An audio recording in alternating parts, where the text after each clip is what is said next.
నమస్తే, welcome to Abhinav Bharat. Parliament సమావేశాలు ప్రారంభం కావడంతో మరోసారి ప్రత్యేక హోదా అంశం తెరపైకి వచ్చింది. ఈ నేపథ్యంలో పలు రాష్ట్రాలు తమకు ప్రత్యేక హోదా ఇవ్వాలంటూ కేంద్రాన్ని కోరుతున్నాయి. కేంద్ర కూటమిలో భాగమైన జేడీయూ ప్రత్యేక హోదా కోసం కేంద్రం వద్ద ప్రస్తావించింది. బీహార్కి ప్రత్యేక హోదా లేదా ప్రత్యేక ఆర్థిక ప్యాకేజ్ కావాలంటూ డిమాండ్ చేసింది. ఈ తరుణంలో కేంద్ర ప్రభుత్వం స్పందించి ప్రత్యేక హోదా ఇచ్చే ప్రసక్తే లేదని వెల్లడించింది. ఆర్థిక వృద్ధి, పారిశ్రామికీకరణను ప్రోత్సహించేందుకు బీహార్తో పాటు వెనుకబడిన రాష్ట్రాలకు ప్రత్యేక హోదా కల్పించే ప్రణాళిక ఏదైనా ఉందా అని జేడీయూ ఎంపీ రాంప్రీత్ మండల్ కేంద్ర ఆర్థిక మంత్రిత్వ శాఖను ప్రశ్నించగా, కేంద్రం నుంచి ఆ శాఖకు సంబంధించిన సహాయ మంత్రి పంకజ్ చౌదరి రాతపూర్వక సమాధానమిచ్చారు. బీహార్కు ప్రత్యేక హోదా ఇచ్చే ప్రతిపాదన ఏదీ లేదని పార్లమెంటు వేదికగా స్పష్టం చేశారు.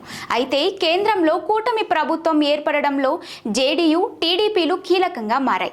ఈ నేపథ్యంలో కేంద్రం వద్ద ఈ రెండు రాష్ట్రాలు ఒత్తిడి తీసుకువస్తే ఈ రాష్ట్రాలకు ప్రత్యేక హోదా ఇచ్చే అవకాశాలు ఉన్నాయని వార్తలు వస్తున్నాయి. కానీ బీహార్కు ప్రత్యేక హోదా ఇవ్వాలంటే ఉండవలసిన అర్హతలు లేవని కేంద్రం బదిలిచ్చింది.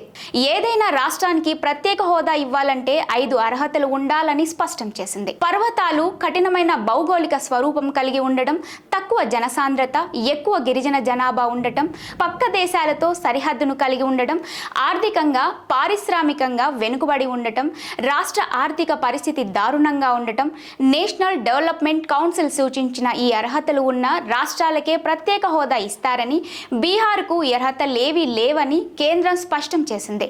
దీని ప్రకారం చూస్తే ఆంధ్రప్రదేశ్కు కూడా హోదా ఇచ్చే అవకాశం లేనట్లు తెలుస్తోంది. కూటమిలో కీలకంగా ఉన్న సీఎం చంద్రబాబు కూడా మోదీ ప్రభుత్వం ప్రత్యేక హోదా విషయంలో షాక్ ఇవ్వనున్నట్లు స్పష్టమైంది.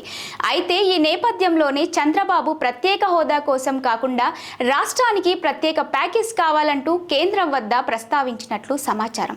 నాయకులారా, మీ పనితనం మీ అధినాయకులకు తెలియజేయాలనుకుంటున్నారు. ప్రజలారా, మీ సమస్యలను మీ నాయకులకు తెలియజేయాలనుకుంటున్నారు. ప్రజా సమస్యల పరిష్కార వేదిక మీ అభినవ్ భారత్.